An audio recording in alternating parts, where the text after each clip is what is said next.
صلى الله على محمد صلى الله عليه وسلم صلى الله على محمد صلى الله عليه وسلم الله على محمد صلى الله عليه وسلم.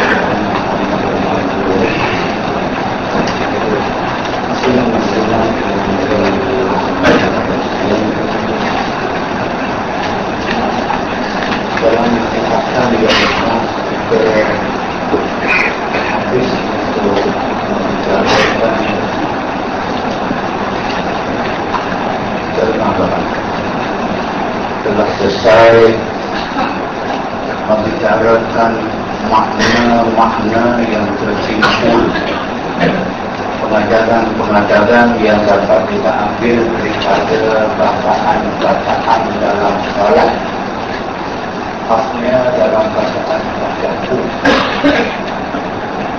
makna yang diberi oleh setiap pemahaman. Ada beberapa lapis kepahaman yang patut kita ambil kira semasa kita baca tasyahud, tasyahud awal ataupun tasyahud akhir.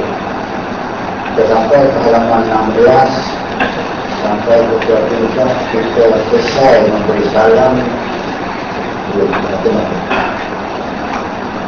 Selesai memberi salam pihak kanannya dan kiri kakinya. Arti salam itu dari saudara-saudara pun kerana sejahtera juga kejahatan itu dan kainak pun. Kita berkata dia beri salam sebelah kanan, sebelah kiri. Kita menyatakan yang sebelah kanan dia selamat daripada kita. Dia tidak akan kainak kepada dia. Dia sama dia kawan-kawan kita, termasuk juga makhluk Allah yang beriman, yang bersalat sama kita. Sabit dalam hadis-hadis yang terakhir bahawa jin Islam menjadi makhluk kepada manusia yang menjadi iman. Harus dibincang dalam ilmu tauhid, dalam ilmu fiqh. Kalau kebetulan kita menjadi makhluk kepada iman yang bernama makhluk halus, masuk dalam fiqh, di semayang, iman semayang. Terus di belakang dia niat malam subuh acara bawa kita semayang kemana dia. Lepas semayang boleh salamkan imam hilang.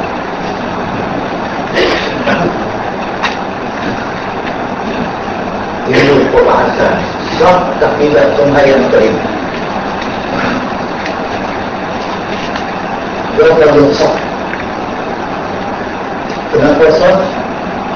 Kerana risalah Nabi Muhammad, syariat Nabi Muhammad SAW diutuskan kepada al-insu wal jin, diutuskan kepada jin juga.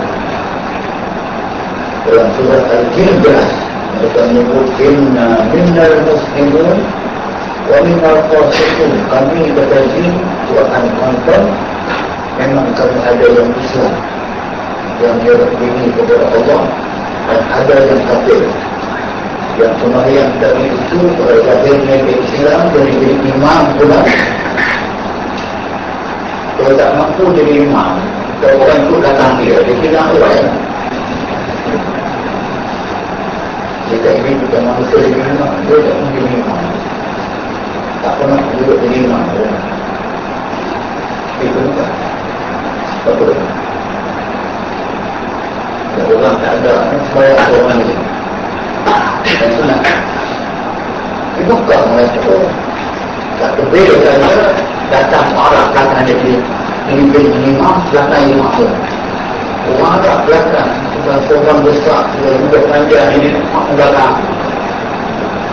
Dia tak pernah berpegang, lima. Duduk saja.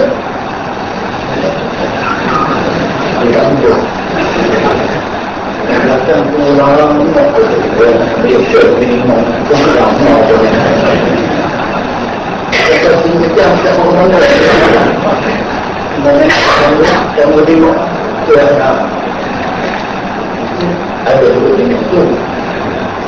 Tapi ini membahaskan beberapa kali beberapa mereka kalau sah kalau ada sembilan semayang memang sah dalam perjalanan karena mereka juga mengalah dalam angka dan dalam arif wayahki bi khalqin jadid dan berubah dengan ilmu. وَمَا ذَلِكَ عَلَى اللَّهِ بِعَزِيزٍ yang itu bukan ayat Allah Ta'ala wa Ta'ala. Waktu berbalik ke sini kita berdengar bahawa Allah Ta'ala itulah dia memuliakan apa orang yang sembahyang, maka inilah segala sembahyang. Maka inilah segala sunat yang tersebut itu kesempurnaannya sembahyang. Sunat-sunat tersebut tadi ini Nabi berkata Aba'an kita baca lama sunat Aba'an, sunat Hay'ah dalam sembahyang itu mengapa kita kena buat tidak cukupkan dengan rukun sahaja rukun 12 sahaja mengapa ada sunat Aba'an apa sunat Hay'ah apa saja itu dengan kesemua itu adalah kesempurnaan sembahyang. Dalam sembahyang ada yang amalan yang compulsory dengan rukun, ada yang kompetitif yang perlu dibuat dia sunat wajib ringkas, sunat yang ringan dipanggil sunat Hay'ah dan sunat yang berat itu sunat wajib dan sunat Aba'an. Dengan menunaikan kesemua tuntutan ini itu adalah kesempurnaan sembahyang.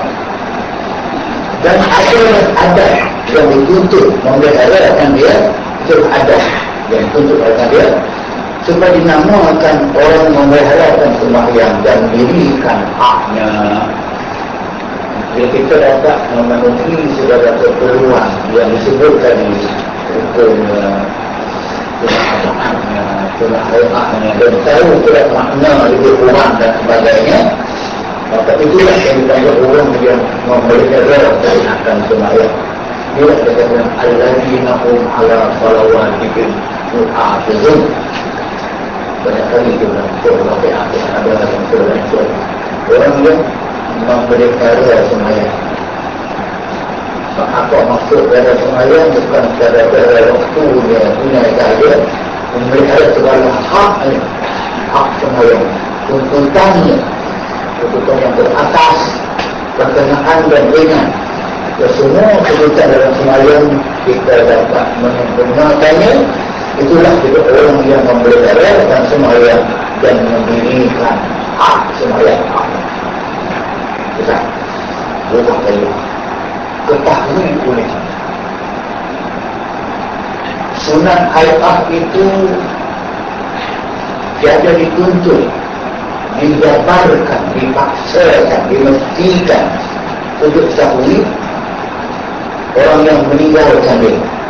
Jika kita tahu sunat Hay'ah, kita tidak buat sunat Hay'ah, sengaja tinggal ataupun terlupa menjalankan, melaksanakan sunat Hay'ah, dia tidak dimestikan, tidak dijabarkan. Apa maknanya? Tuntutan yang sungguh-sungguh dipaksa, tak dipaksa, tak diminta, dia sibuk takwil. Dan sunat Aba'an itu apabila ditinggalkan akan dia sama ada dengan lupa atau dengan sengaja, sunat dipaksakan dia sujud sahwi, iaitu dia ada sebanyak 8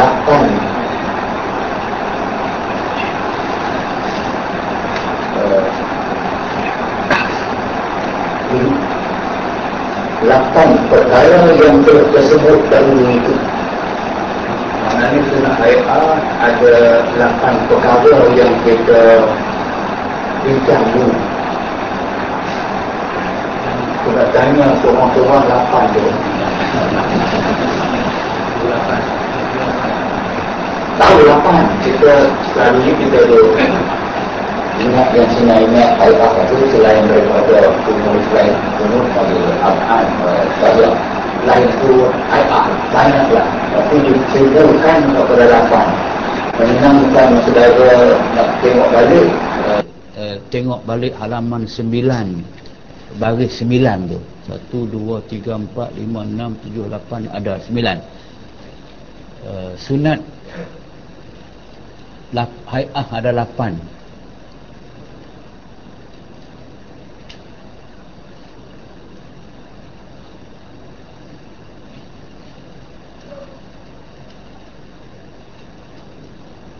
Sunat ab'an, balik tengok sini balik. Tak apalah, kita dah lepas dah. Okey. Iaitu tasyahud awal atau kunut subuh atau witir, dan selawat atas Nabi pada keduanya seperti yang dahulu sebut kenyataannya. So kita tak nak rujuk balik kepada yang ab'an hai'ah itu. Bab malam ni saya kira begitu relevan dengan amalan kita.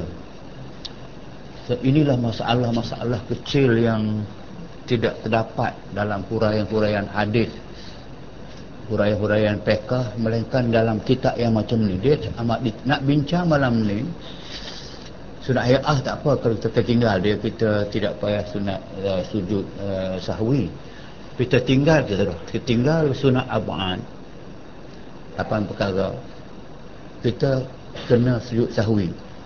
Tapi perbincangan ialah tertinggal yang macam mana. Kalau kita tertinggal kunut, tinggal itu tinggal macam mana? Tinggal yang sengaja tak mau baca kunut terus sujud, ataupun dia terlupa kunut. Jika terlupa kunut itu ukuran dia pula. Dia lupa di mana? Dia lupa sedang nak rokok, sedang nak sujud. Nak sujud pula sampai had mana yang dia kena patah balik, dia boleh patah balik, sekadar mana yang tidak boleh patah balik. Nak boleh kita nak rokok, kita dalam semayang subuh, bila sami Allahu liman hamidah, tu tempat yang sepatut kita baca kunut atas hukum sunat ab'an. Terlupa kita akan tunduk. Kalau makmum belakang pun aware, sedar, dia senang lah. Orang yang belakang imam tu dia antara kewajipan dia, co-pilot tu. Yang belakang imam tu co-pilot tu, dia kena tengok gerak-gerik imam. Jika dia ingat imam sudah mula nak tunduk dah, dia cepat-cepat kata subhanallah. Kalau co-pilot tidur, habislah khutbah tu. So kita nak bincang malam ni, di manakah tempat yang bila imam lupa kunut itu dia nak tunduk, condong kepada tunduk, sekadar manakah yang dia boleh bidah balik, panggung balik, berdiri balik, sekadar manakah yang dia tidak boleh panggung dah, tidak boleh bangun dah. Jika dia buat juga batal semayang. Ini kuat serius.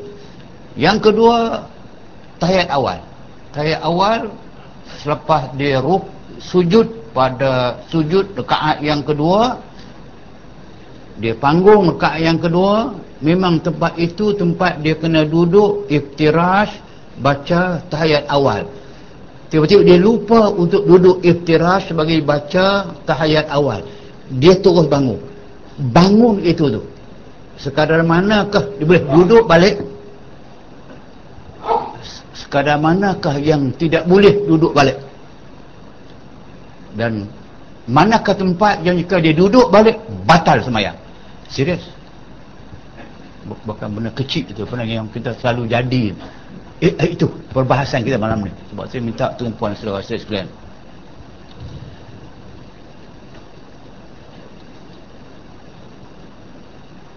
Ulang balik no, iaitu ia mengerjakan seperti suatu perbuatan.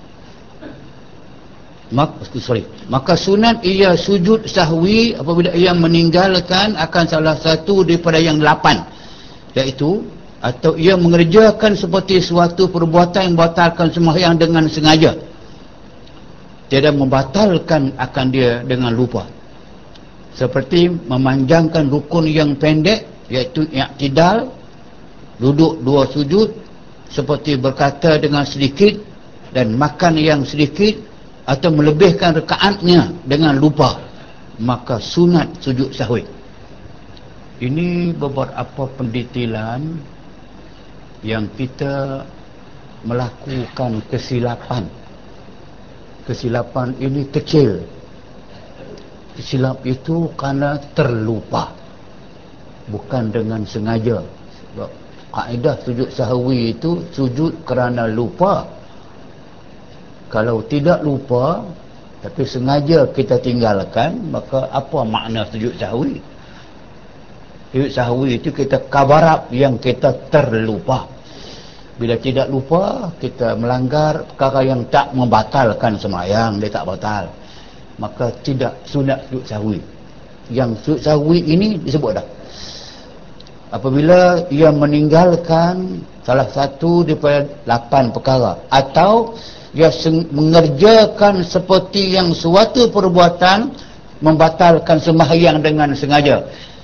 Bercakap-cakap, berkata-kata dengan sengaja, memang dia batal.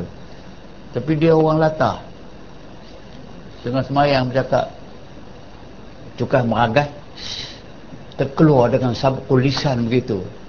Jika dia dengan sengaja batal, tak sengaja dia tidak batal.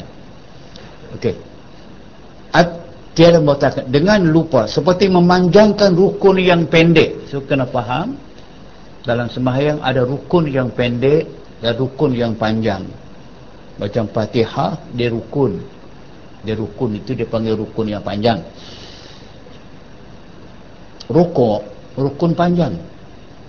So boleh rukuk lama, jangan syarat dia bukan jadi imam. Macam Ali bin Abi Talib pernah rukuk sampai burung dapat hinggap atas belakang dia, disangka tumbuh. Tak apa, rukun panjang. Tapi i'tidal, dia rukun pendek. So dia sembahyang rukun yang pendek, i'tidal dia panjangkan. Panjang betul, tahu panjang di mana, ukur di mana, ukur dengan dia lebih panjang i'tidal daripada rukuk, ataupun duduk atau 2 sujud, dia rukun. Dia panjangkan rukun yang pendek, duduk antara 2 sujud lebih lama daripada sujud. Itu satu kesilapan, satu kesalahan. Jika dia buat itu dengan lupa atau dengan jahil ke, maka dia sunat sujud sahwi. Maksudnya dia telah lalai, lupa dalam sembahyang. Berkata dengan sedikit dan makan yang sedikit. Ada lekat lagi seketul daging sebelum sembahyang tu, tolak-tolak dengan lidah, keluar seketul, nak buang sayang. Yang sedikit, sebab kaedah yang kita tahu bahawa kalau kita puasa, kita makan membatalkan puasa, maka makan dalam sembahyang yang membatalkan puasa, batal sembahyang. Dalam puasa tidak boleh minum. Sedikit boleh, apa dia sedikit boleh, macam kita berkumur air bulan puasa. masih sunat lagi kita masuk air dalam hidung, tapi jangan terlampau banyaklah. Masih boleh masuk air dalam mulut, ketinggallah sedikit sebanyak dalam mulut, telan, itu dimaafkan macam kita menelan air liur. Lepas tu dia kata kalau makan yang sedikit dia tidak batal semayang, tapi perbuatan itu jika makan banyak dia batal, maka buat sikit pun dia sudah lalai dalam semayang dia, maka sunat sujud sahwi. Atau melebihkan rakaatnya, memanglah semayang subuh yang 2 rakaat dia lebih rakaat 3, tak batal. Tapi jika dia buat dengan sengaja dia batal, lupalah terlebih. Yang lebih ini pun kita akan bincang. Yang lebih ini pun, yang rakaat lebih tadi itu, manakah kadar yang dia boleh kembali semula kepada duduk baca tahiyat dengan tidak batal semayang, manakah yang dia kembali yang batal semayang. Itu betul kita tahu nanti. Tapi lebih rakaat dengan lupa tu dah, dengan lupa, maka sunat sujud sahwi. Lupa, malah kalau syak 2/3 ni, 2/3 syak pun sudah sunat sujud sahwi. Ini dia pasti dah, dia lupa, melebihkan rakaatnya dengan lupa, maka sunat sujud sahwi.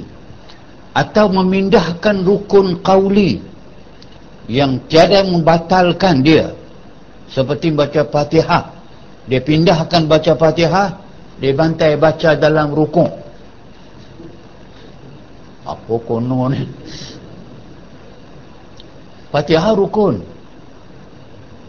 tapi macam mana dia boleh pindahkan dalam rukuk untuk dia baca Fatihah rupanya. Atau Fatihah juga rukun, dia pindahkan bacaan itu dalam sujud atau dalam sujud. Atau membaca tahiyat pada qiyamnya, tempat yang membaca Fatihah dia baca tahiyat, tempat orang baca tahiyat dia baca Fatihah, itu sebagai contoh. Maka sunat ia sujud sahwi. Dia berlaku ni khasnya imam. So imam kadang-kadang tu macam imam jemaat ke imam raya ke, dia pengalaman saya ada, saya pernah kerja semua tu.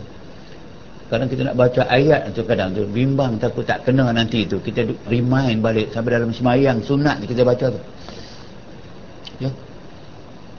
Kalau terlampau nak jaga, tak mau lupa tu. Ataupun tidak lalai, tak tahu.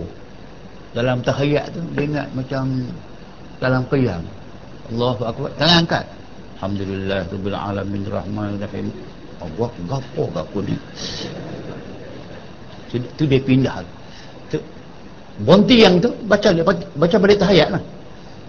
Tadi aku dalam masa baca Allahu akbar, baca iftitah, sepatutnya baca bismillahirrahmanirrahim alhamdulillah, dia terbaca tasyahud sampai kepada Allah, ke mana pun balik semula baca Fatihah. Pada ketika itu yang dia telajak tadi itu, kesemuanya sunat ia sujud sahwi. Faham ya? Kalau kita panjangkan rukuk yang pendek, rukun pendek, apa dia ulang balik rukun pendek, macam kita i'tidal rukun pendek, duduk antara 2 sujud rukun pendek. Tapi kalau sujud dia rukun panjang, seperti ada orang yang sujud lama. Semayang seorang lah, ini sujud lama, tapi jamaah orang tak buat demikian. Okey, kalau berubah tempat itu, tempat yang pendek kita panjangkan, tempat baca Fatihah kita baca tahiyat, tempat tahiyat baca Fatihah dan sebagainya, tidak mengapa. Itu lupa, maka sunat sujud sahwi. Dan jikalau telah membatalkan dia sembahyangnya dengan sengajanya sekalipun, dia kalau benda-benda yang disengajakan dia tidak batal, tadi memanjangkan rukun yang pendek tidak batal, tak apa, tak batal. Tapi kerana dia bukan tempat dia, maka tidak bolehlah dibuat demikian.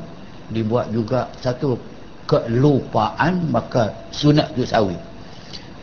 Meninggalkan dia kerana dia tahapus dalam sembahyang. Sebab tu dengan sengajanya sekalipun, sebab ia meninggalkan tahapus. Makna dia yang disunatkan sujud sahwi tadi itu kerana tahapus ni orang yang menjaga sembahyang. Hafizah makna jaga, tahapus yang kena jaga sembahyang. Bila jaga sembahyang dia kena tahu tempat ini baca apa, jangan silap baca. Yang ni rukun pendek jangan panjangkan, ni rukun panjang jangan dipendekkan. Dia tahu tu tahapus. Jika dia buat sebaliknya atau melanggar dengannya, kerana itulah maka dia dikira lupa. Bila lupa dia kena sujud sahwi. Atau kerana syak pada meninggalkan sunat ab'ad. Dia semayang sampai rakaat yang keempat, teringat, tadi rakaat yang kedua tadi aku buat tak sunat ab'ad yang 8 perkara.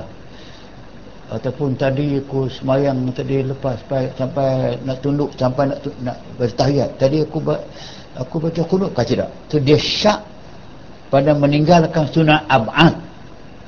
Ab'ad tahiyat awal, kunut dan sebagainya. Tu seperti kunut atau syafiat awal, seperti syak, adakah ia baca kunut atau tiada, maka sunat ia sujud sahwi. Walaupun dia baca, walaupun dia buat tahiyat awal, walaupun dia buat sungguh kunut, tapi dia syak. Syak itu dia tidak tahapus, dia tidak alert, dia tidak benar-benar confirm yang dia buat. Ni training ini sebenarnya untuk mengelakkan kita daripada lalai dan alpa.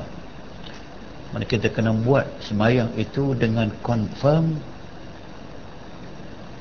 dan jangan ya ke syak itu yang nak confirm, maka dia artinya dia melakukan sesuatu yang tidak tahapus, yang tidak, dia careless, dia tidak alert, maka jika dia lupa dia sunat sujud sahwi.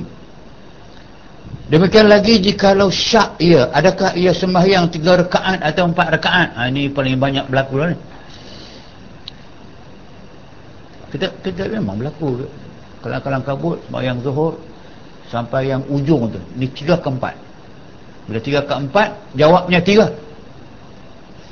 Bila syak saja 3 atau 4 jawabnya 3, maka buat lagi 1.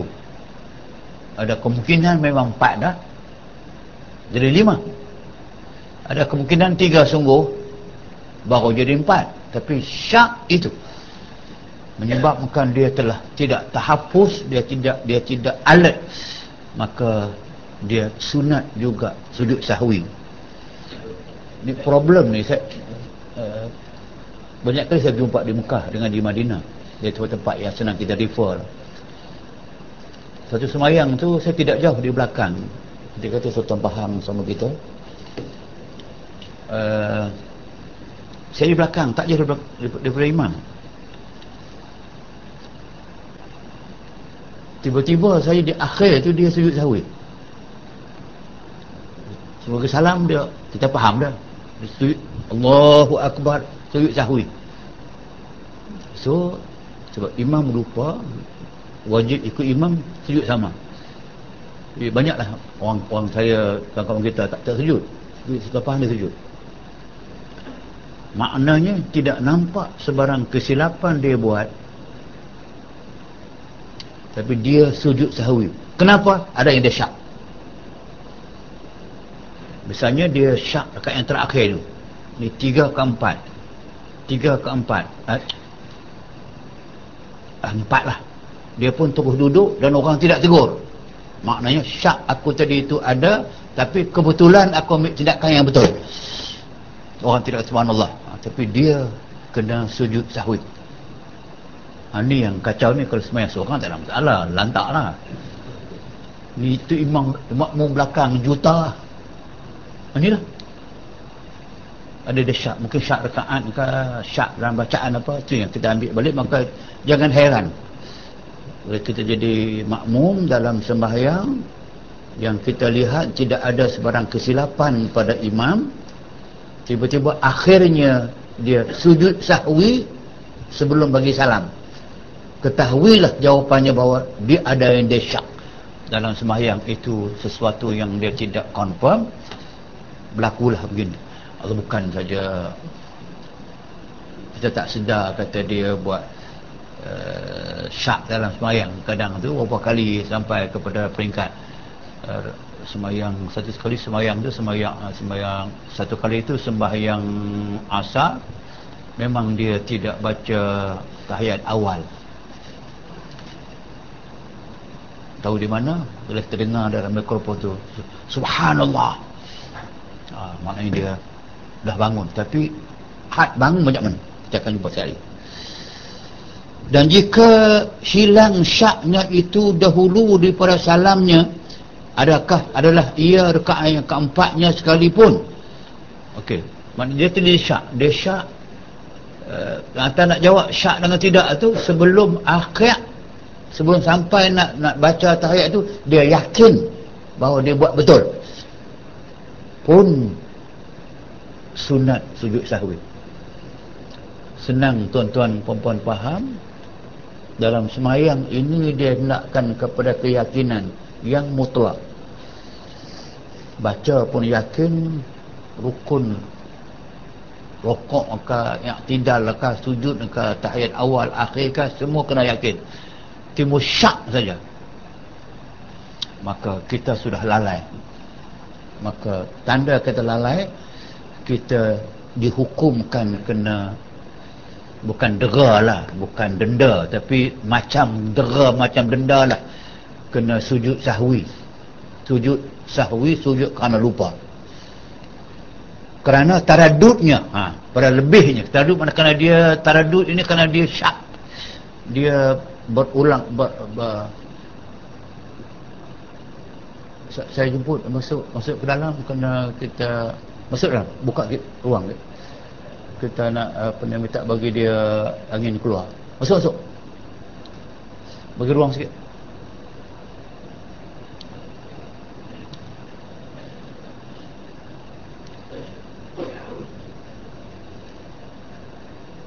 Kerana kita semua menuju kepada makna yang sama. Kita faham sekarang ni, kalau dia ada sedikit taradud, ada sedikit dia taradud ini, dia ya ke tidak, dia begitu, not certain sahaja, walaupun di ujung dah nak habis semayang dah, dia taradud juga di ujung tu. Maknanya dalam semua buat betul, tapi dalam baca tahiyat akhir tu duk timbul syak. Tadi baca kunut ke tidak, sampai ujung semayang nak bagi salam, yakin baca. Waktu ingat ketika itu ada guguh bunyi ke, aku ingat, pun kena sujud sahwi. Kenapa? Kerana kamu sudah ada taradud, ada sesuatu yang uncertainty dalam semayang, maka sunat sujud sahwi. Dan demikian lagi sunat sujud sahwi jikalau ia tinggalkan tasyahud awal. Itu tak apalah, kita faham tu. Tu, ini akan jumpa dah. Maka berdiri ia lagi betul, sekira-kira sampai ia kepada hak rukuknya. Dia ni tempat yang sebut tadi, yang saya nak terang tadi tu. Dia kata, bila seorang yang sembahyang, sama ada jadi dia imam ataupun dia sembahyang seorang diri, dia tertinggal tasyahud awal, tahiyat awal dia tinggal tu tadi lah, bagi maksud sembahyang yang 3 rakaat atau 4 rakaat, lepas 2 dia kena duduk iftirash baca tahiyat, tapi dia terus bangun kat mana? Maka berdiri ia lagi betul, dia berdiri betul sekira-kira sampai ia kepada had rukuknya. So hak rukuk ni maknanya separuh daripada perjalanan naik ke atas. Ni kira satu, rukuk tu kira separuh dah. Rukuk kira separuh. Separuh maknanya kalau kita bangun tadi daripada tahiyat awal, bangun daripada sujud yang sepatut baca tahiyat awal, lupa baca tahiyat awal, kita terus berdiri. Berdiri had mana? Kalau berdiri separuh daripada yang sepatut kita berdiri sampai hak rokok saja, kalau sebelum daripada itu atau lebih rokok dan lebih sebelum lagi betul berdiri, yang memudai pada qiyam atau ia tinggalkan dia kunut, maka kembali ia sebelum sempurna sujudnya, seperti sebelum ia menghantarkan dahinya kepada tempat sujud, maka sujud sahwi pada segala surah yang tersebut itu. Makna dia, kalau dia terlupa untuk membaca kunut dan dia terlupa membaca tahiyat dan dia telah bangun, kalau bangunnya itu sampai kepada sebelum separuh, dia boleh duduk balik, dia sunat sujud sahwi. Tapi kalau bangunnya itu sampai kepada berdiri betul, tegak dah, atau lebih daripada separuh dia berdiri daripada rukuk dia, hampir sangat dah kepada berdiri betul dah, dia tidak boleh kembali dah ke bawah, tidak boleh duduk. Teruskanlah dia dengan meninggalkan membaca tahiyat awal atas nama lupa. Tapi kalau sudah berdiri tegak dah, baru teringat duduk balik, itu yang kita jumpa kejap lagi.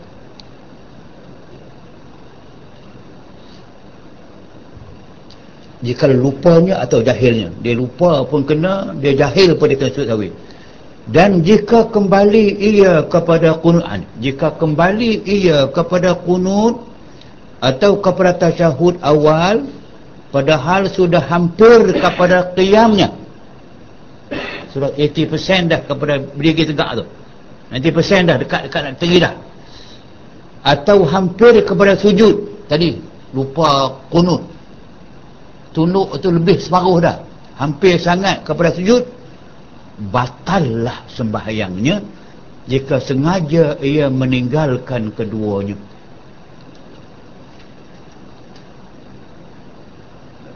Makna dia yang senang kita faham, sebelum berdiri betul boleh kembali kepada baca tahiyat awal dengan syarat belum lagi separuh daripada berdirinya.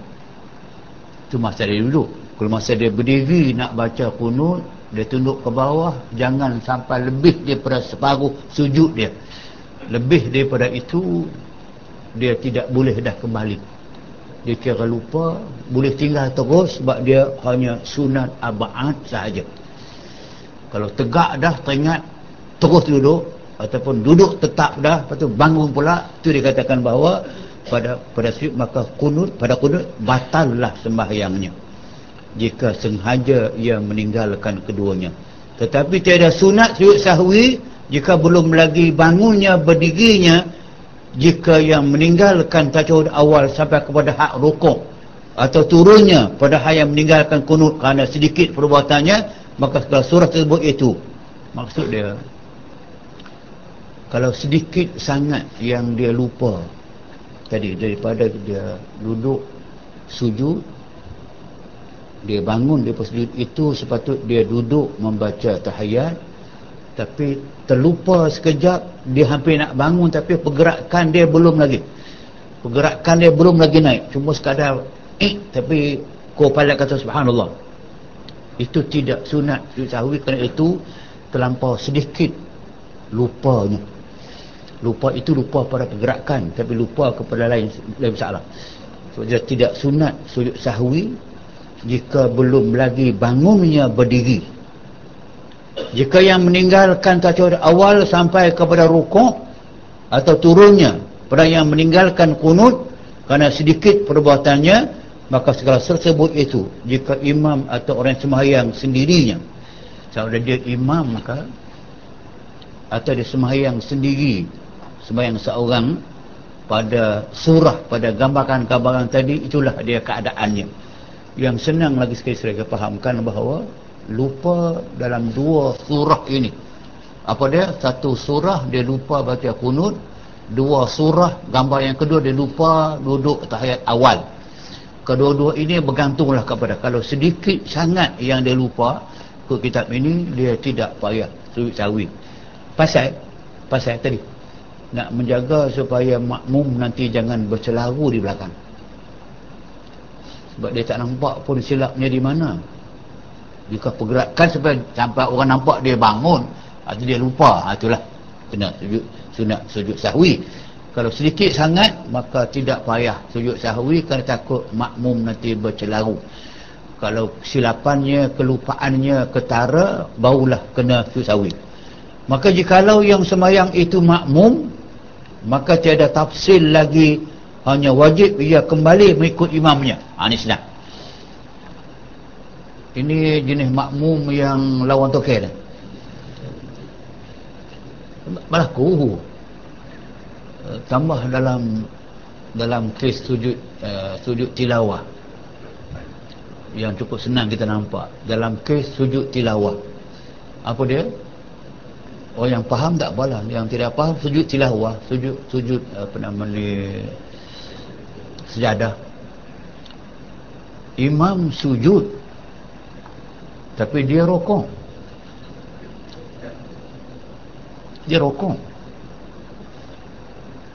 Boleh ke tidak lepas rokok dah tu baru sedap. Weh, orang semua sujud tu. Dia tak boleh dah. Tak boleh dah. Dia hanya boleh balik semula kepada berdiri tegak dan tunggulah imam balik sama dengan dia. Sama juga dengan kalau dia silap pada rakaat yang kedua, imam membaca tahiyat awal, tapi dia belakang tu lupa, dia imam baca tahiyat awal, orang sebut tahiyat awal, dia seorang-seorang jadi hero, bangun je. Lepas bangun baru sedap, orang duduk semua dah. Apa nak buat? Tidak khilaf pada kita sebab dia makmum, dia mesti tunduk balik, duduk balik semua orang. Makmum boleh. Itu dia katakan bahawa maka tiada tafsil lagi, hanya wajib ia kembali mengikut imamnya. Tu, jikalau yang sembahyang itu makmum, kita makmum, tidak ada tafsir, tidak ada detail lagi, hanya wajib ia kembali mengikut imamnya pada barang yang tempat imamnya. Kalau imam sedang berada pada tahiyat awal, dia telah terbangun dah, tak apa, dia kena balik semula. Ataupun dalam hal baca kunut, Sami Allah liman hamidah, imam baca kunut, tapi makmum lalai, Allahu akbar, dia tunduk walaupun sampai sujud dah pun, baru sedar imam nak baca kunut, maka dia makmum boleh balik semula berdiri ikut imam, wajib, tak ada tafsir, tidak ada excuse dah pada barang tempat imam. Melainkan jika perbuatan imamnya tersalah, ini ada sikit masalah. Sekarang tadi masalah makmum terlajak, terlupa melakukan perbuatan yang imam tidak buat, sedangkan imam betul, maka dia kena reverse balik ikut imam, tak kisah berapa degree ke dia berdiri, itu balik dalam masalah. Adapun dalam hal imam pula silap, adakah makmum belakang nak ikut imam yang confirm silap? Memanglah imam akan tersilap. Sekadar manakah makmum boleh ikut yang tadi tu? Kalau sekadar baru naik, orang ingatkan dia tunduk balik, tak apa, ikut dia. Kalau dia tegak dah, memang dia tegur, kemudian lambat tegur, dia tegak dah, dia tak akan tunduk balik. Maka pada ketika itu makmum ni nak ikut dia kah ataupun nak buat apa yang sepatutnya dia tahu imam buat silap ni?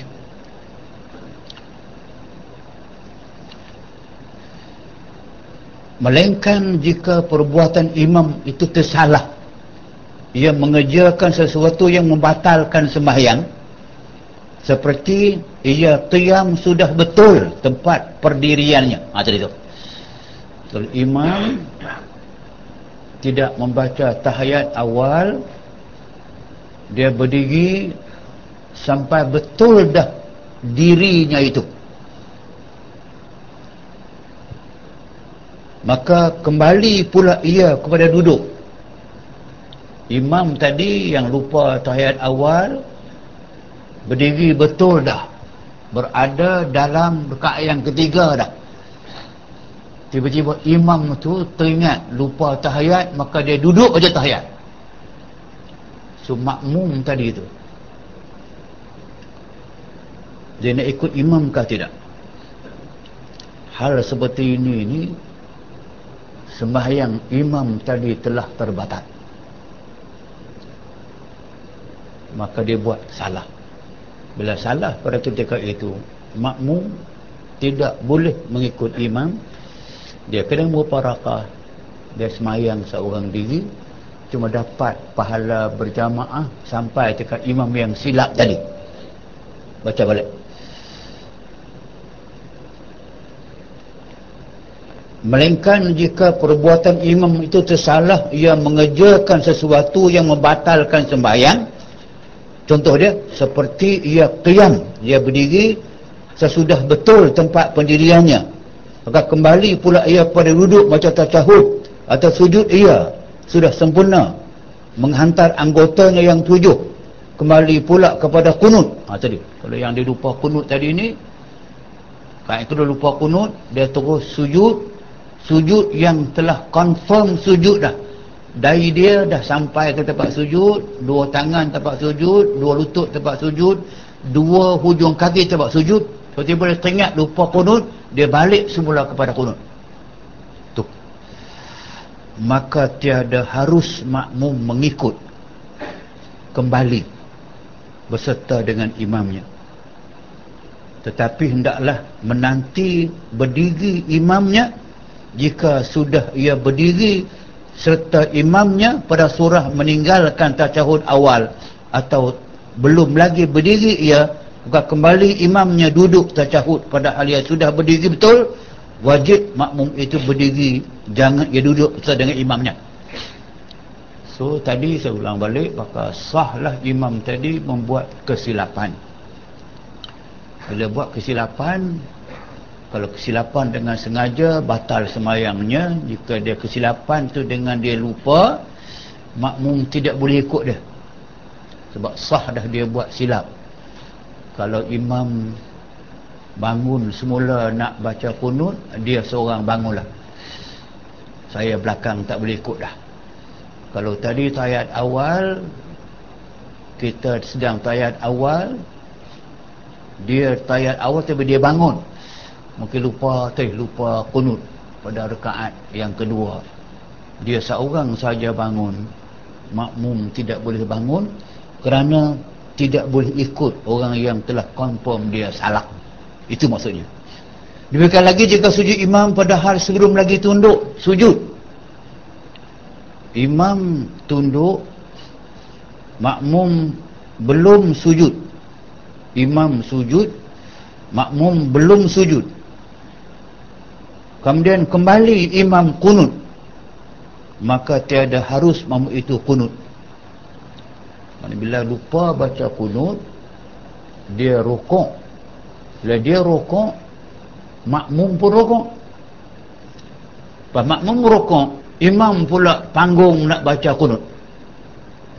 Itu hukum dia, makmum tidak boleh ikut imam, kerana yang telah rukuk dah itu, teruskan, tinggalkan kunut, dia sunat ab'ad saja, jangan panggung balik. Jika dia panggung balik juga pada ketika itu, jangan ikut dia, sebab dia ketika itu telah melakukan satu yang dipanggil silap.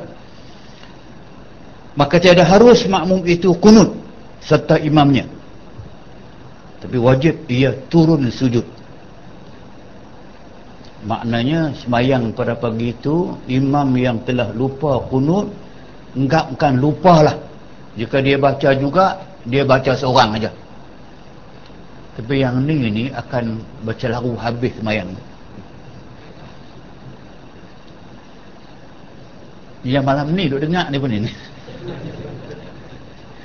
Dia akan celaru ni. Maknanya kita semayang subuh di masjid, tiba-tiba tu imam lupa rukuk, lupa baca kunut sebelum rukuk, lupa baca kunut sebelum sujud. Lepas rukuk lah, lepas rukuk baca kunut, lepas rukuk yang tidal baca kunut, imam lupa baca kunut, imam sujud, kita pun sujud. Tiba-tiba imam panggung balik baca kunut. Saya rasa separuh akan ikut imam, separuh lagi tak tahu apa, semua ikut imam lah. Tapi kalau kita tahu hukum dia, maka tak. Jika imam telah sampai ke peringkat dia kena sujud, 7 anggota kena sujud dah, maka luputlah baca kunut. Luput dah. Dia pun tak payah baca, kita tak payah baca. Jika dia panggung buat juga, dia buat seorang je. Kita tak boleh. Sebab bukan tempat membaca kunut ketika itu, kerana sudah lepas waktu. Semua tahiyat awal. Tahiyat awal, sebelum banyak kali ni. Yang kedua, tahiyat awal. Kita duduk tahiyat awal. Tiba-tiba dia bangun meninggalkan tahiyat awal tadi, kerana tinggal satu rukun. Tak tahu, tinggal satu sunat. Dah sah dah tempat-tempat rukuk, tempat kita duduk antara sujud, tidak boleh ikut dia yang ternyata salah. Itulah. Maka adalah dua surah ini tiada harus makmum mengikut imamnya. Tak boleh. Kita kena, bukan mufarakah, kita tunggu. Tadi yang surah yang tunggu tu nampak. Bila dia lupa membaca kunut, sujud dah, dia panggung membaca kunut, makmum tak boleh ikut, dia sujud, tunggu imam sampai sujud dengan dia. Tapi dia tunggu pada rukun yang panjang, jangan tunggu pada rukun yang pendek, iaitu duduk atau sujud. Sujud yang pertama dia buat, dia boleh panggung, sambung yang kedua, dia baca tahiyat, dia tunggu dalam tahiyat. Dan kalau dia dalam keadaan tergesa-gesa, dia boleh mufarakah pada ketika itu. Tapi baik tunggu, itu yang dimaksudkan. Maka adalah dua surah itu tiada harus makmum mengikut imamnya, kerana imamnya itu tiada sunyi daripada kembalinya itu. Jika tersalah sebab lupanya, tiada batal sembahyangnya. Okey, jika salah tadi, yang dia buat salah tadi kerana dia terlupa, tiada batal sembahyangnya. Kalau dia buat salah tadi dengan sengaja, maka batal sembahyangnya. Apa dia yang sengaja? Makmum telah menegur dia. Sepatutnya dia kena dengar teguran makmum, tapi dia berdegil pada ketika itu, dia buat juga, maknanya dia sengaja. Bila sengaja dia buat, maka batal. Itu yang saya kata, yang orang belakang itu dia co-pilot, sepatutnya dia memerhati dia pantau gerak-geri imam, kerana dia berkewajipan untuk menegur.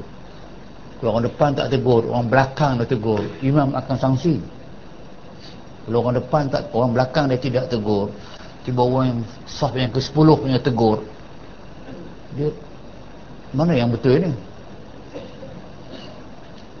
Sanksi dia. Kenapa orang belakang yang tahu sangat pergerakan dia tidak tegur, mengapa orang jauh tegur?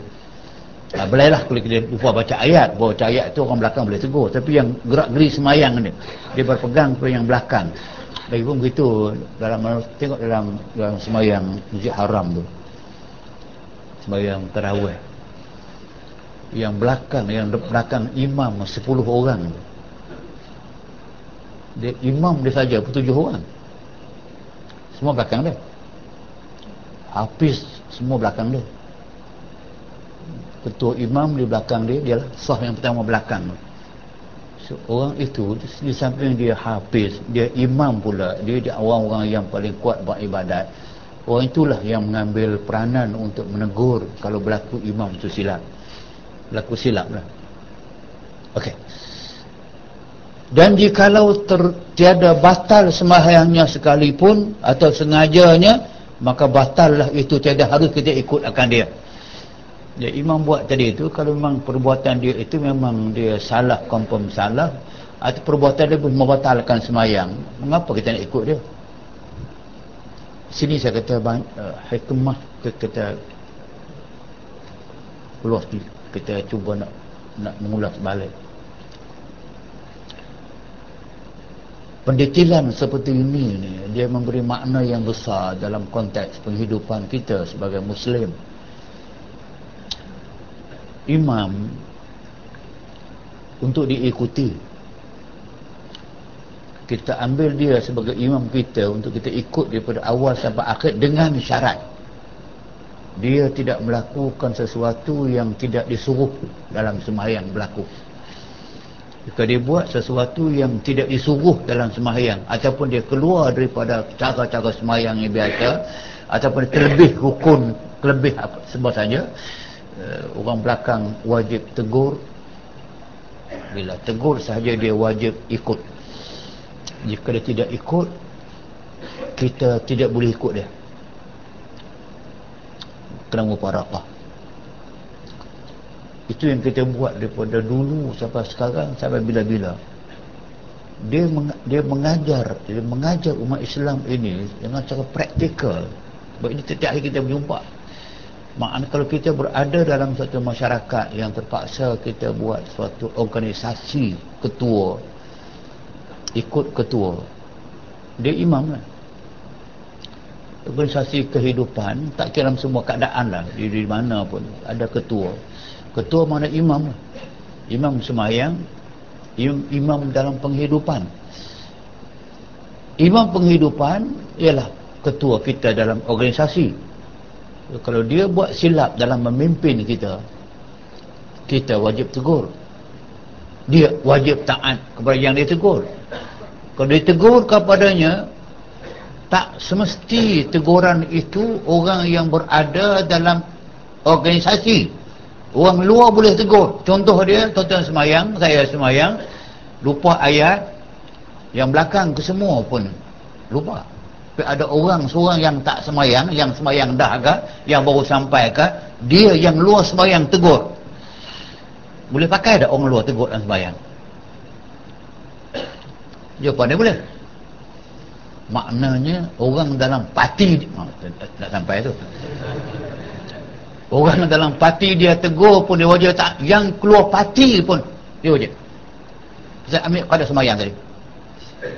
Kalau orang di luar semayang, macam orang yang semayang dah, kita semayang dah, lepas semayang dah, duduk tepi sebagainya, datang semayang seorang pula, dia semayang, dia baca ayat, dia lupa ayat. Dia baca seorang kah, ataupun dia 4-5 orang kah, orang yang tu lupa. Tapi kita yang orang hafiz seorang tepi tu, tolong sambung ayat yang dia lupa, dia wajib taat. Kalau itu kita berpegang, maknanya al-haq, yang benar mesti ditunjuk. Kalau dalam sembahyang boleh tegur imam, takkan luar sembahyang tak boleh? Kalau sembahyang pun boleh tegur, di luar sembahyang aula lebih tegur. Bila ditegur sahaja, maka dia wajib taat. Bila wajib taat, maknanya dia kena ikut apa yang dinasihatkan yang betul. Jika dia tidak mau ikut teguran yang baik, maka wajib orang belakang mufarakah.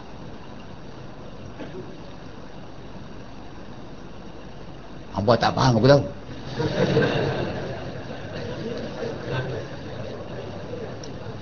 Faham, apa aku tak faham?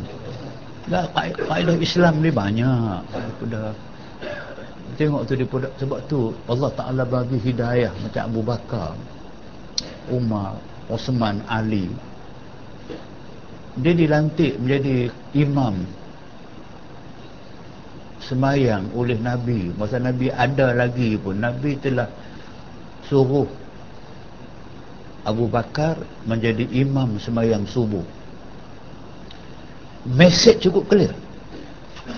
Lepas Abu Bakar jadi imam semayang, Nabi keluar pada pagi itu. Nabi keluar. Ialah rumah dia, imam masjid kan sebelah kan. Bila keluar tu Nabi Abu Bakar nampak kan? Kita bayangkan yang mihrab Nabi itu, yang sebelah kiri itu rumah Nabi kan. Nabi keluar, Nabi ke depan. Nabi keluar, Abu Bakar nampak Nabi keluar saja subuh tu, dia step down. Abu Bakar isyarat dengan dia, kata sambung. Abu Bakar naik balik semayang, jadi imam. Abu Bakar menjadi imam, Nabi ada menjadi makmum. Habis semayang, setelah masuk balik, pagi itu dia wafat. Bila wafat, perbincangan nak mencari ganti kepimpinan. Sebab Nabi pemimpin ruhani dan jasmani. Ruhani tak apalah, wahyu dia terima. Jasmani menjadi ketua negara Islam. Siapa dia? Bahas panjang lah. Itu dia orang dalam keadaan suguh Nabi wafat. Bila kesemua kemuncak itu, bangun seorang sahabat, point checkmate.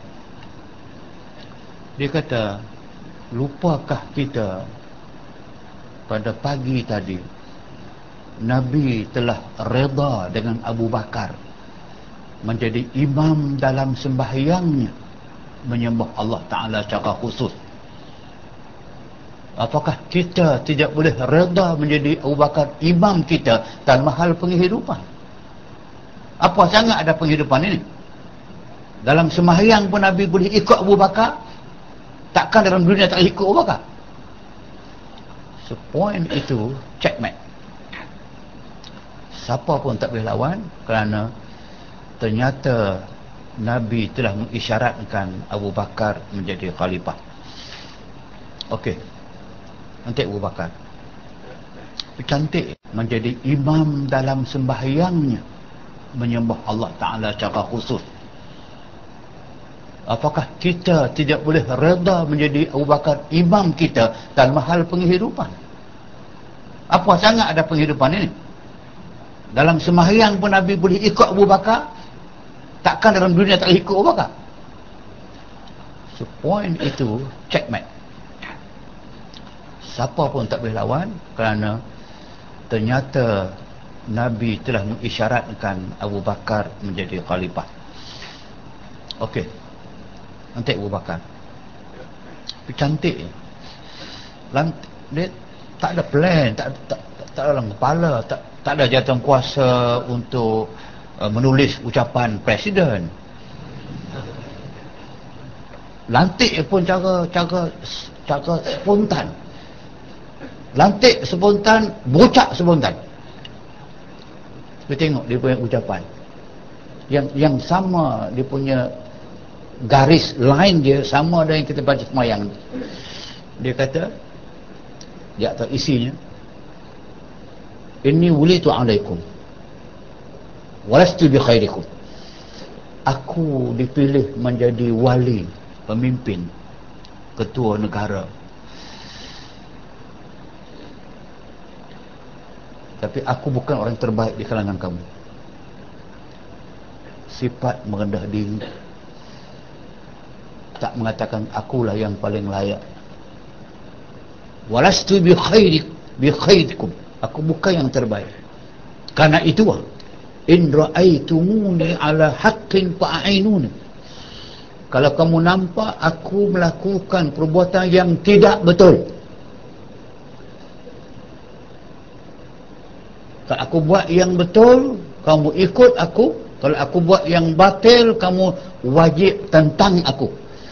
Kamu taat kepada aku, selagi aku taat kepada Allah. Kalau aku derhaka kepada Allah, gugur taat daripada kamu, lawan aku. Tengok dia punya vision. Sebab dia ambil daripada semayang. Hatta Nabi pernah ditegur dalam sembahyangnya, tapi lepas sembahyang lah. Nabi pernah ditegur dalam sembahyangnya, tapi lepas sembahyang, bagi maksud Satu masa sebagai pengajaran, bukan sebagai hal sengaja dilupakan. Allah Ta'ala tutup begitu, dia sembahyang maghrib lebih rakaat daripada 3 yang biasa dibuat. Petang itu Nabi buat 4 rakaat. Sahabat belakang tak boleh tegur, bukan tak tahu kata 4, mungkin ada berubah kot. Semayang yang 3 selamanya dah tambah lagi 1 kot. Mungkin tambah tengah hari tadi aku tak ada. Semua tak sebut. Tak berani kata tu, kenapa nak tegur Nabi. Okey. Lepas Nabi bagi salam, ada seorang sahabat di belakangnya bertanya, bilakah ya Rasulullah semayang maghrib ini dipindah dari 3 rakaat kepada 4 rakaat? So I miss the point.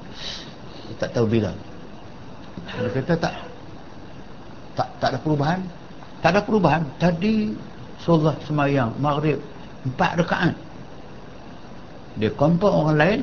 Nabi menghadap semula ke Kaabah, masuk semula Allahu Akbar, dia sujud sahwi 2 rakaat, bagi salam. Orang ikut dia bagi salam. Sudah datang hadis Nabi, ana basyarun mislukum, aku hanya manusia biasa, yuha ilai, diwahyukan kepada aku. Lain kali kalau kamu terlupa dan lebih semayang tadi, kamu terlebih buat semayang daripada 3 jadi 4, berilah 2 sujud sahwi, lepas tu baru salam. Dia masuk semayang balik, lepas tu bagi salam.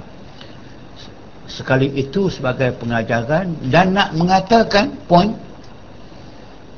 kalau Nabi pun orang tegur dan Nabi ikut teguran, kenapa pemimpin tidak boleh mengikut teguran orang yang jujur? Khasnya dalam poin yang clear. Ambil daripada sembahyang.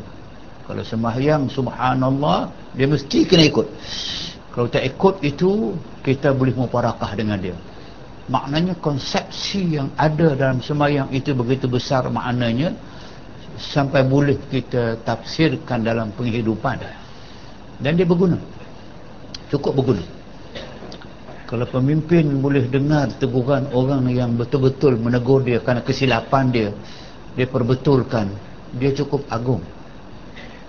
Jika dia melanggar juga yang ditegurkan kepadanya kerana degilnya, akhirnya dia akan berlakulah apa yang berlaku dalam seluruh kepimpinan. Okey.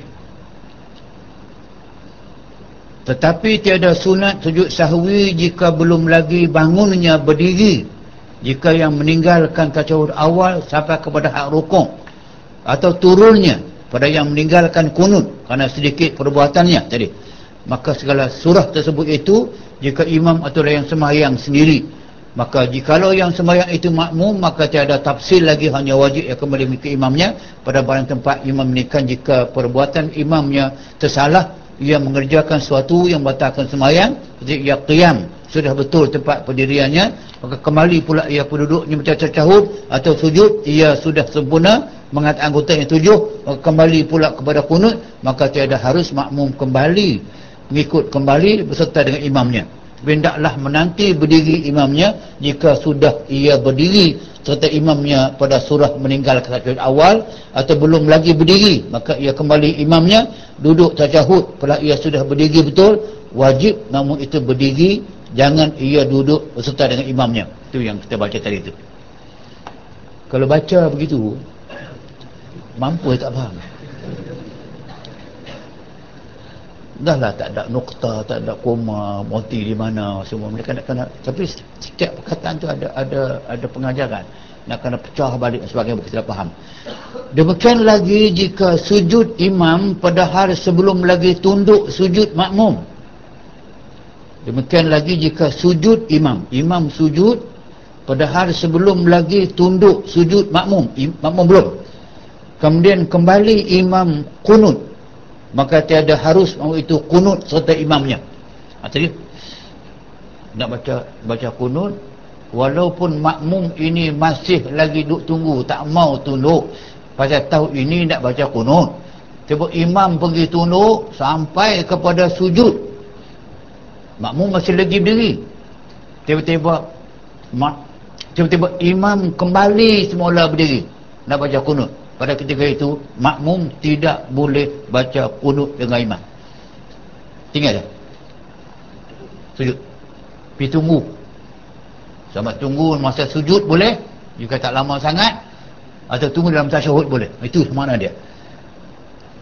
Maka tiada harus makmum itu kunut seimamnya, tapi wajib dia turun sujud. Lawan tokai, ini tempat boleh lawan tokai, biar dia baca seorang. Tapi kalau dia tahu hukum, dia tak akan bangun, dia tak akan, lepas dia tunduk sampai ke sujud dah tadi, dia tak akan bangun semula, mau ikut dia, selesailah kami sujud sahwi. Biasalah terlupa baca kunut saja. Tapi kalau dia tunduk dah sampai ke bawah dah, 7 anggota sujud telah sampai ketika semayang dah, dia tak boleh bangun. Dia bangun juga, dia bangun seorang-seorang lah, aku tak ikut kamu dah. Okey, maka adalah 2 surah itu tiada harus makmum mengikut imamnya. Kalau imamnya tiada sunyi daripada kembalinya, jika tersalah sebab lupanya tiada batal semayangnya. Maka adalah orang lupa tiada harus kita ikutkan dia. Okey. Dan jika tiada batal semuanya sekalipun atau sengajanya, maka batallah itu, tiada harus kita ikutkan dia. Bermula sujud sahwi itu 2 sujud jua. Ini senang kan? Dan jikalau banyak lupanya sekalipun, dalam semayang tu 10 kali lupa,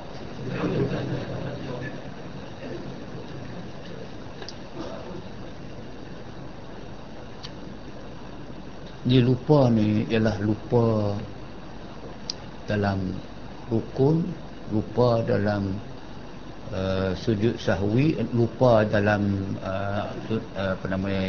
kunut, lupa dalam tahiyat. Tapi jika dia lupa baca ayat Quran, dia bukan lupa rukun, ayat Quran dia sunat saja. Bila tersalah pada ayat Quran ataupun lupa baca ayat Quran, orang belakang tegur, lepaskan lupa dia, yang itu tidak sunat sujud sahwi. Kan selalu berlaku, jarang berlaku.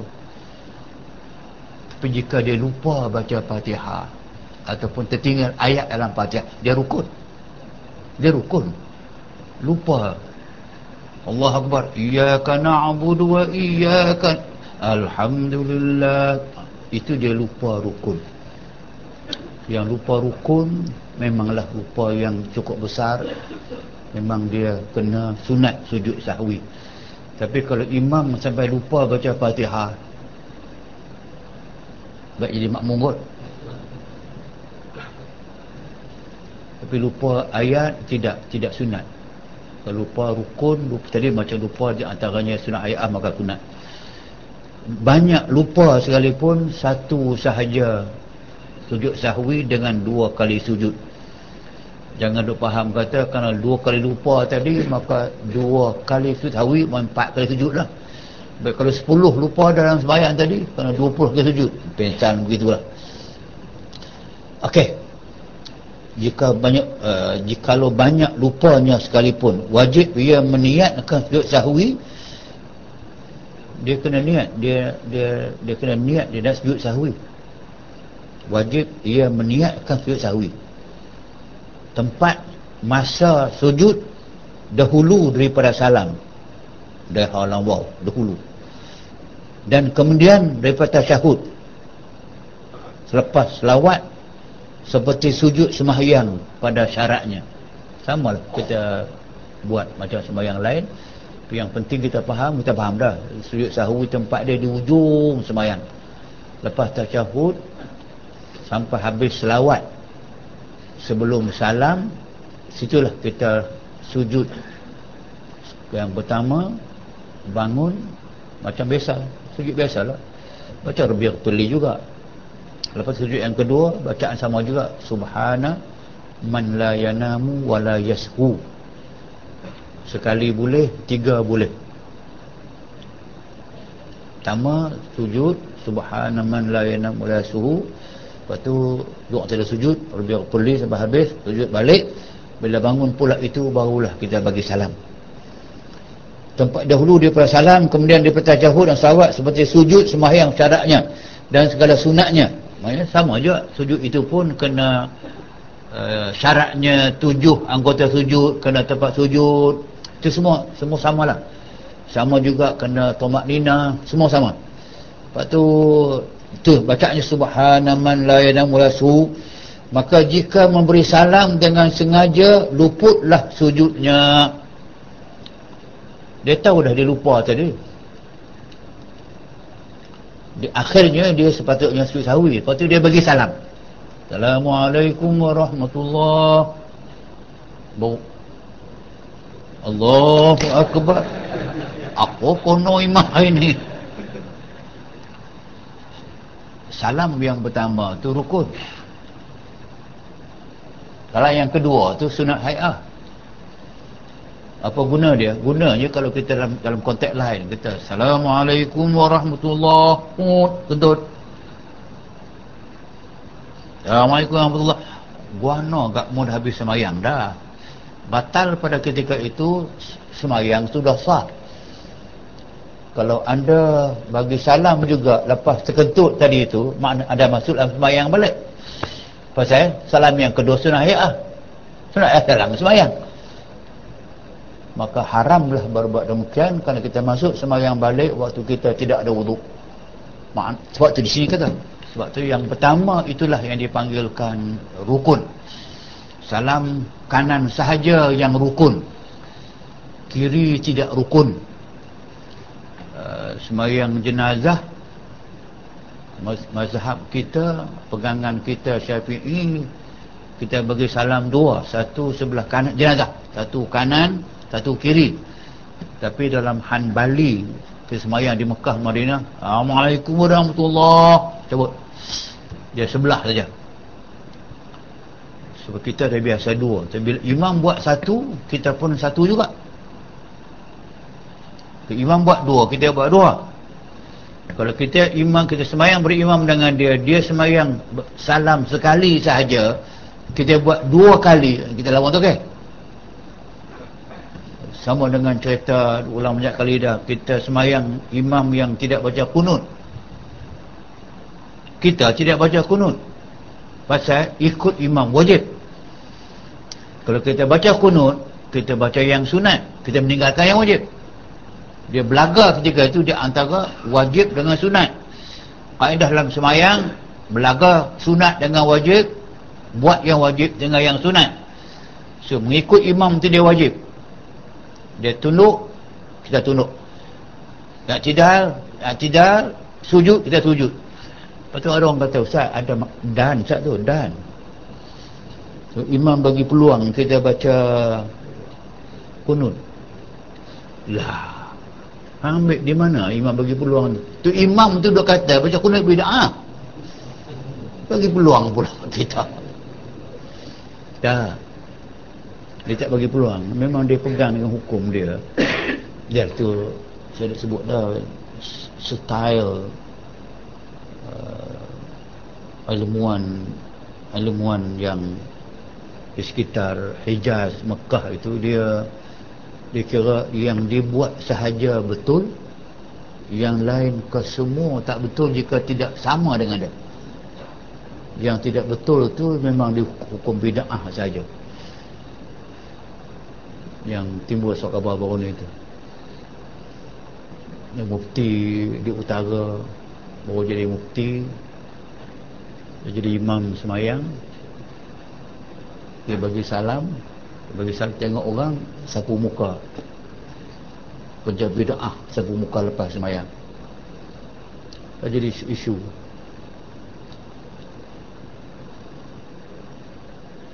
Isu kan? Lepas semayang sapu muka bid'ah. Tu saya sebut dulu. Baik, seorang lepas semayang sapu pungkok, nak kata apa? Seorang lepas semayang korek tak hidung, nak kata apa? Seorang lepas semayang sapu lutut, nak kata apa? Ya, bukan isu. Tapi yang itu nak jadi masalah. Tetap jadi masalah. Pasal sapu muka lepas semayang. Okey. Sebab tu soal tadi tu, bila imam tidak buat, makmum tidak buat. Selagi dia tidak buat itu tidak menyalahi rukun. Kalau imam sampai tinggal takbir ihram, tak boleh lah sebagai rukun. Imam tak baca Fatihah, tak boleh lah. Tapi yang dia tinggal itu yang dikhilafkan antara seperti antara sunat dengan tidak sunat, bukan antara bid'ah dengan tidak bid'ah. Takkan Islam sampai ke peringkat kerana nak baca kunut masuk neraka apa? Hadis kunut sahih dua-dua. Hadis Abu Hurairah sahih, hadis sahih Abu Hurairah. Dia baca kunut sampai akhir Nabi wafat, sahih. Hadis Anas mengatakan bahawa Nabi tinggal membaca kunut sebelum akhir hayat. Sahih. Orang tak petikai kan. Maknanya baca boleh, tak baca boleh, selesai. Tapi tak sampai ke situ. Itu saya katakan benda macam ni lah yang jadi masalah. Okey. Maka jika memberi salam dengan sengaja luputlah sujudnya, tiada dapat lagi ia sujud kemudian daripadanya, atau lupa dan panjang perceraiannya, demikian juga tiada dapat lagi ia sujud, atau hampir perceraiannya. Perceraian maksud dia di antara dia bagi salam dengan dia balik semula ke sujud sahwi itu, dia sama ada pendek masa dia ataupun panjang masa dia. Dia tengoklah apa. Jika memberi salam dengan sengaja luput sujud, dia tiada lagi sujud kemudian, atau lupa, dia lupa, dan panjang antara lupa tu panjang sangat, tiada dapat lagi sujud, atau hampir percaya sekejap sangat, maka sunat sujud sahwi. Maknanya kalau dia terlupa, dia boleh balik semula kepada semayang, sujud sahwi boleh. Kalau dia buat dengan sengaja, dia memang dia ingat, dia lupa, dan dia tak mau sujud sahwi dengan sengaja, lepas itu, lepas bagi salam dah tu, teringat juga nak sujud sahwi balik. Kalau dia terlupa, dia boleh balik semula kalau tak panjang sangat masa di antara salam dengan dia buat balik tu, jika dia terlupa. Kalau tak terlupa, tak boleh buat. Pendek pun masa pun tak boleh, panjang pun tak boleh, kerana sujud sahwi disunatkan kepada yang lupa sahaja. Jika sujud ia, okey, dan bila sujud ia, jadilah ia kembali kepada semayang, maka wajib mengulangi salam lain. Maka dia, kalau dia kembali semula kepada semayang lepas dia tinggal tadi itu, dia kena wajib, kena buat lain, kena mengulangi salam lain. Salam lain, salam rukun lah. Sedangkan yang sujud sahwi sunat saja. Kalau dia tadi balik semula, kena buat lain. Kena buat semula, maknanya kena bagi salam pertama balik. Apabila berhadas, nescaya batal semayangnya. Ini poin yang boleh pegang. Kalau orang yang telah terlupa tadi untuk sujud sahwi, dia dah bagi salam dah, dia lupa, maka sepatutnya habislah. Tapi kan dia lupa juga yang tu, tadi lupa kunut, dia lupa sujud sahwi pula, dia boleh balik semula kepada semayangnya, dia masuk balik, dia sujud sahwi balik, lepas tu bagi salam. Tapi kalau dia berhadas pada ketika itu, batal ayat semayang pada ketika itu, maka terbatallah seluruh semayang dia, kerana dia pada ketika itu berada dalam semayang semula. Itu yang dipegang. Dan adapun sunat yang dituntut dahulu daripada masuk kepada ini yang kita akan sambung pada lain kali.